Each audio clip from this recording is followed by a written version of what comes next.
প্রিয় দর্শক আসসালামু আলাইকুম। সবাইকে ওয়েলকাম করছি নতুন একটা রেসিপি দেখার জন্য। আজকে একটা নাস্তার রেসিপি নিয়ে চলে এলাম। এই নাস্তাটা একবার খেলে মন ভরবে না, বারবার খেতে ইচ্ছে করবে। ছোট থেকে বড় সকলেই এটা পছন্দ করবে। আমি এই রেসিপিটি খুব সহজ করে বানানোর চেষ্টা করেছি। এই রেসিপিটি যে মনোযোগ দিয়ে দেখবে সে এই ডো দিয়ে কয়েক রকমের নাস্তা বানিয়ে নিতে পারবেন। আমি আমার পছন্দ মতো শেপ দিয়ে নাস্তাটি বানিয়ে নিচ্ছি। আপনারা চাইলে ডোনাট শেপ দিয়েও এই নাস্তাগুলো বানিয়ে নিতে পারবেন। আমি প্রতিটা রেসিপি খুব সহজ করে বানানোর চেষ্টা করে থাকি। আমার মনে হয় আপনাদের কাছে ভালো লাগবে। আর কথা না বাড়িয়ে মূল রেসিপিতে চলে যাই। প্রথমে হাফ কাপ দুধ নিব। এর সাথে দিয়ে দিব 1 চামচ ইস্ট। এখন দিয়ে দিব স্বাদমতো লবণ আর 1 চামচ চিনি। এখন দিয়ে দিব 1 চামচ অলিভ অয়েল তেল।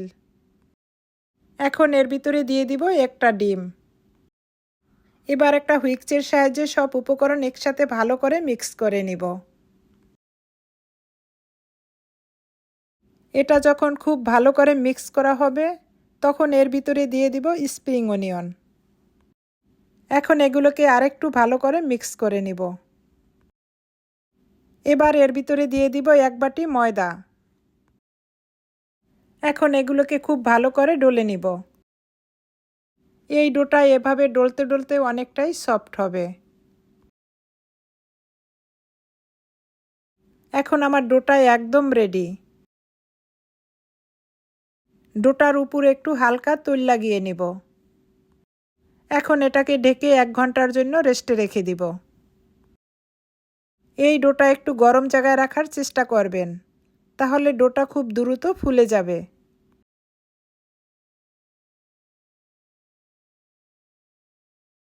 1 ঘন্টা পরে আমি ফিরে এলাম। দেখুন ডোটা কতটা ফুলে উঠেছে।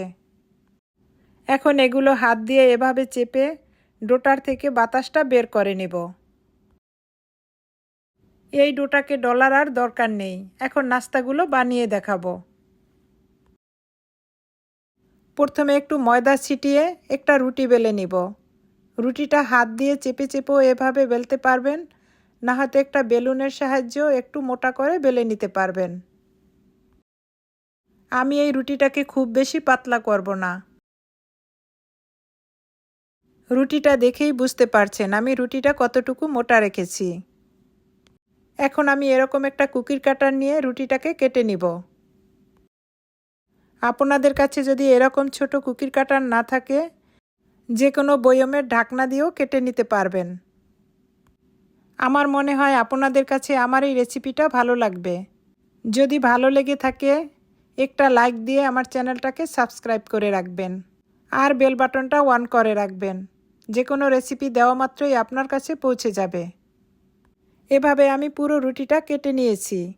সাইডের অংশটাকে আমি ফেলে দিব না। এগুলো দিয়েও আবার নাস্তা বানিয়ে নিতে পারবো।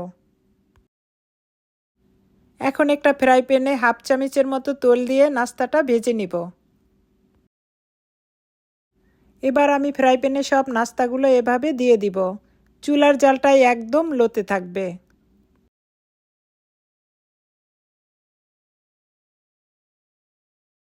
সব দেওয়া হলে এটাকে সরা দিয়ে ঢেকে রাখবো 3-4 মিনিটের জন্য।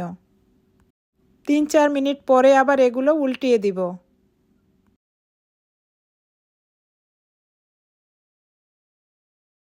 এভাবে উল্টিয়ে পাল্টিয়ে দিয়ে এটাকে আবার সরা দিয়ে ঢেকে রাখবো। আবারও 4-5 মিনিটের মতো এটাকে সরা দিয়ে ঢেকে রাখবো।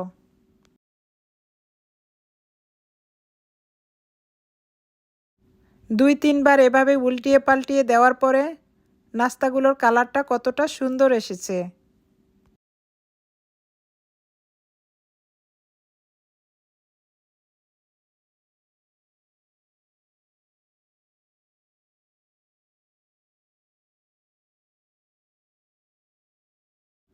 এখন নাস্তাগুলোর ভিতরটা একদম কুক হয়ে গিয়েছে।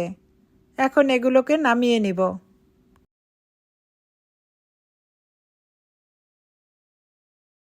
একই পদ্ধতিতে আমি বাকি নাস্তাগুলো ভেজে নিব।